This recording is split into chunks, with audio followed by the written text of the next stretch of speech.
Many thanks for staying with us on Core Digest Extra today. This segment, we are talking tourism development in Nigeria. Another source of revenue. Well, tourism is really huge, a very big, a very massive sector, but only if we pay the right level of attention. With me on the program today is Sam Adeleke. He's a travel and tourism consultant. Thank you for being here again, Sam. Thank you, Bosse. Glad to be here as All always. right. So tourism, it just sounds like some white man coming to Nigeria to just look around. So what really is tourism? To the layman, you've just nailed it. But tourism is bigger than having expatriated. We have domestic and we have international tourism. And we also have business and leisure. These are the two broad aspects. Now, tourism happens when you leave your house, your abode, your residence, and you move to another location to explore, either for leisure, to relax, or to do business. And you don't stay more than 1 year. So that means if you go from Lagos to Ibadan, you're a tourist. You get Wow. just by the fact that you moved through the road, you bought food there, because the activities that encompass the tourism journey, transportation, feeding, using your phone. So it's an all-encompassing industry which services many other sectors. So for Nigeria right now, we are not tapping into the potentials of the tourism industry. So We are it can not. actually be It's- another source of revenue. It is actually. As a matter of fact, right now, as at the statistics given by ProShare, as Yeah. at last year, Nigeria's tourism sector only contributes 1.6% to the GDP. Now, that translates to 1,864.4 billion. So that's like 1.8 billion naira. That's 1.67% of the GDP. Now, this is small compared to countries like Morocco, South Africa. Now, if you convert this to dollars, it's not up to like 10 million or 15 million dollars. A country like South Africa generates as much as $7 billion every year from tourism. Now, let's even come to the basics without even talking too much about figures. Where can you see, or what can you see in Nigeria? Because there are the questions that people ask. Let's start with Lagos. Do you know that there are at least 20 destinations you can see and explore in Lagos? Lagos alone. Badagry Slave Town, Lekki Conservation Center, that has the longest canopy walkway in Africa. You can see the Omo resorts, where you have a zoo, you have a lion, you have an hyena, you have ostriches. From there, you move to the mainland, where we are right now. You have the Kalakuta Republic, and we also have the National Museum back to Lagos Island, Tafawa Balewa Square. We have all these locations where people can come. These are things that people use in other parts of the world to grow their domestic earnings. And I think the reason why we at the moment are not looking into tourism as a country is simply because of the oil wealth. We are just the baskins, like we are sports children. We're a sports country that's giving free money, and we are not looking into the potential of what we have. So if a country like Kenya, that's just about 50 million people, that's like twice of Lagos. A country like Rwanda, just like they have 9 million people. Now I'm trying to add some things together. Yeah. Now 9 million people, Rwanda is getting annually $400 million from tourism. So you can imagine 9 million, that's like a local government like Alimosho in Lagos. Imagine 9 out of 180 million. So if you multiply that means Nigeria has the potential of generating at least $100 billion in tourism, if only the right things are put into perspective. And in every state in Nigeria, we have amazing resources. For example, I've done Lagos. In Ogun State, we have Olumorok. Do you know those guys, they have, because I talked with their managers, they have at least 1 million visitors domestically every year. Also in Oyo State, moving to Oyo State, we have the Agodi Gardens, amazing place, a zoo there. We also have the Aduawaye suspended lake, which is Angen. It's the second of the only two suspended lakes in the world. So you are climbing up a mountain and that lake is up there, in Nigeria. But who knows these things? And I move up to Kwara, Owu. We have the tallest waterfall in West Africa, Owu Falls, at 120 meters. Now move over to the east. We have, in Imo State, I've been there. After Owerri, we have Oguta, the hometown of Charlie Boy and all that. We have the Oguta Magic Lake, where on that lake there are two colors that do not mix together, the green and the brown. Not dirty, that's the natural color. So when I traveled there, I was moving on the boat, and the speedboat was twisting and trying to circle the waters. So it's muddled up and then it came back together.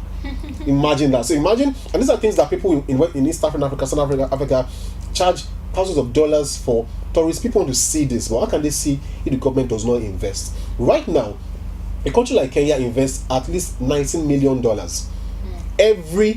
every year on marketing and promoting those destinations. I must commend Lagos State. Lagos State is doing quite a lot in infrastructure, because if there are no roads, if people cannot move, if people cannot access those destinations, they'll not be able to appreciate it. Unfortunately, in Cross River, the Calabar, the Obudu resorts, the staff, they are going on strike right now. They've not been paid for over a year.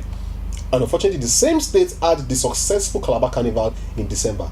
So we are only big on events. Let people travel in to spend, but how about the daily tourism dollars that can be earned every day? Interestingly, I'm in industry. I have friends and people I work with who are earning money. I have a friend who people come into Nigeria, and just in 2 hours takes them to Nikkei's Gallery, which is the biggest in West Africa, and the Lekki Conservation Center, and he charges $450.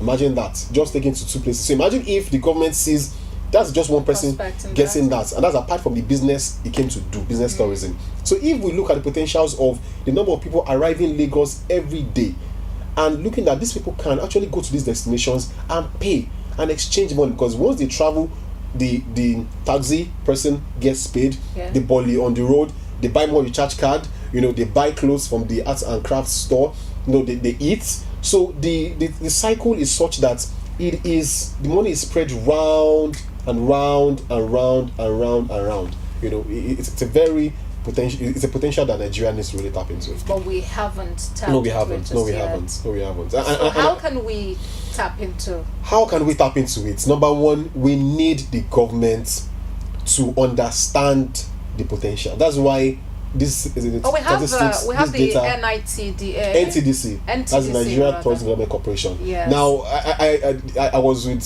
I attended an event which I was earlier in the week, the Junior Travel Awards, which he came to talk about what the government is doing. Yes, they are currently doing what we call Tour Nigeria.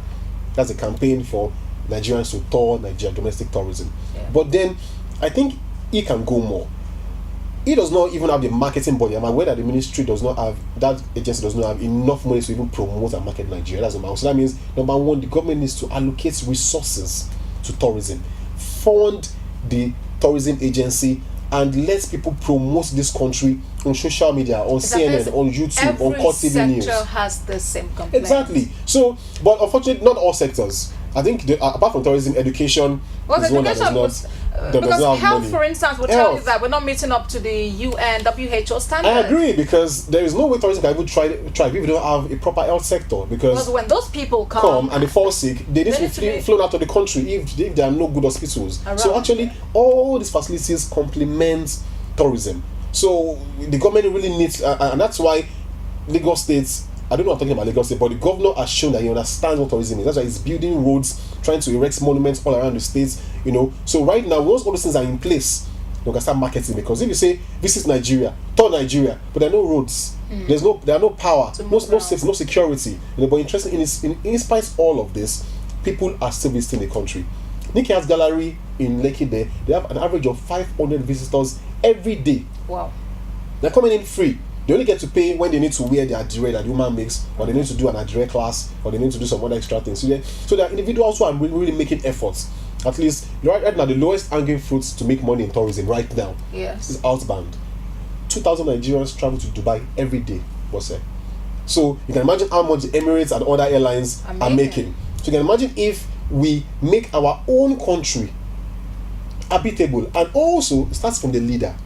If our presidents, our governors have their holidays in Nigeria, if they don't travel out, exactly, so if they travel to Ondo State, to the resorts, if they go to other parts of the states for vacation with their families, the attention of the world will be on those places, because the president is in Obudu, the president is in Kwara, for holidays. So they are the ones that will really drive marketing: the governor, the president, and the leaders in the country, because they have the traffic footfall of the public and the masses. All right, so getting them to do it would now be the next thing, because Nigeria is really beautiful. You know, you have people go on honeymoon and you're like, are you really in Nigeria? It sounds like, oh, this isn't real. So if an individual wants to make money from tourism, okay, how can that fellow do it?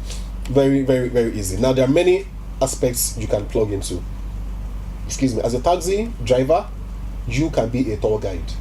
You can mean that I will drive tourists from the airport to their hotels. When you get to the hotel, oh, would you like to see Lagos? I can take you to Lagos Center. So you can even start without having a formal knowledge. The important thing is, number one, read. Know about the tourist destinations in Lagos, so that when people come in, you can use your phone. Start with your social media. Start posting pictures of nice places in Lagos, and then people have a website. It's free, even if it's WordPress or Blogspot. Open it, and start posting pictures of where people can go.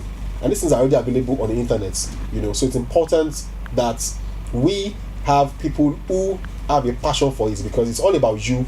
You are the one who will tell people that, okay, I can take you to Obudu, I can take you to Olumorok, if only they've seen your own promotion, your own passion for it. So it's very easy. And of course, you join NATOP, that's National Association of Tour Operators, and join NANTA, Nigeria Association of Nigeria Travel Agencies. So all the associations also gives you opportunity to meet with other players in the industry, to rub minds and to move ahead. So the entry barrier is very low. Okay. People can enter easily and plug into the sector because it's very green as of today. Okay, I hope you people would like to have me join you people. Of course, to tour Nigeria.